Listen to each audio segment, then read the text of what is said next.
500. How do you like being here? Well, I like when ATP brings tennis to new places. I'm very open-minded when it comes to that, and I'm glad that this week is in Astana, which is a new place for me, a new discovery to be playing here. I feel like the fans have embraced it from early on. I've signed so many autographs and took so many photos in the last couple of days, which shows how much the fans are excited to have tennis be brought here. I've heard a lot about the country of Kazakhstan, its rich culture and heritage, and I'm very happy that I'm able to be here and witness it. Would this be a good place to shoot one of your travel vlogs, maybe? It would be a perfect place to get creative and have some new ideas flourish and come to life.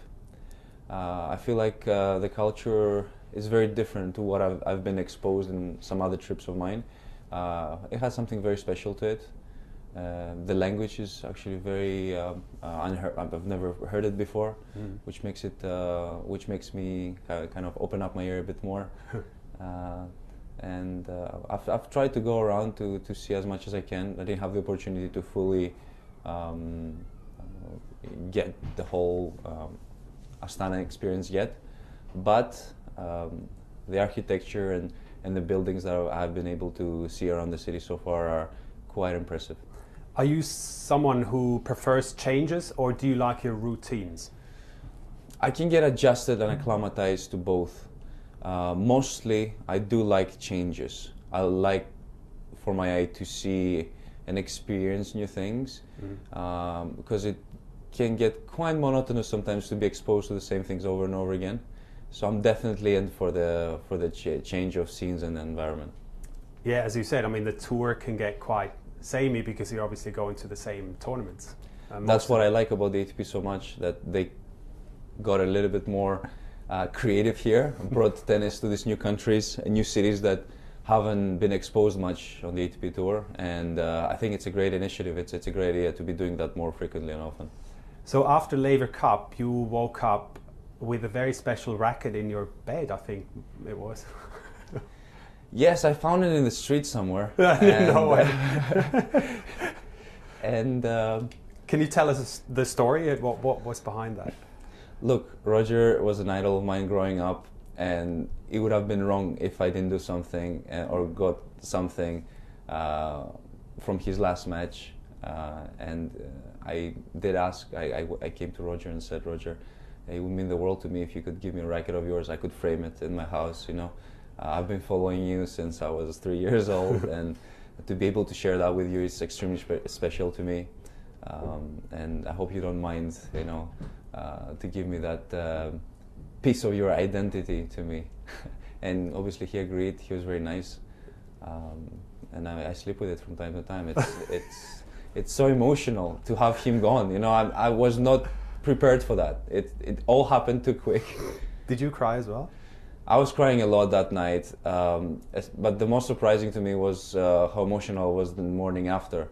You know, you would think that everything would just would be let out the night before, but I was in full tears in my breakfast in the morning, which I don't think I've been part of before, of something so emotional in my life. You know, we lost a big piece of tennis last week, which you can't really think of until you're part of it, and it actually was way more emotional than I would have expected it to be. I didn't think of it as this kind of intense feeling that I wasn't able to suppress that night. Do you think his retirement and those moments that you shared with him over those days, did they somehow inspire you for your own career?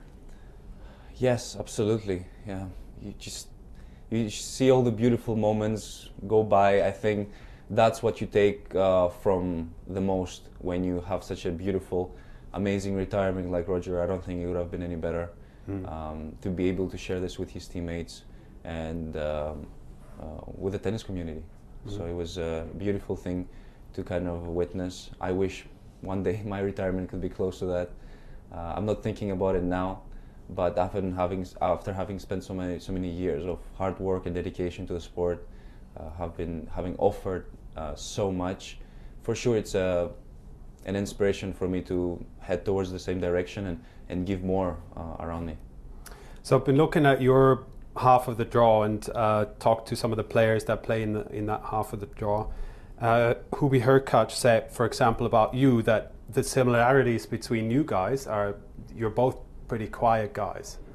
Would you agree with that? And how do you see the similarities between the two of you? I am pretty loud on social media, though. I might be quiet in real life, but I like to share some opinions here and there.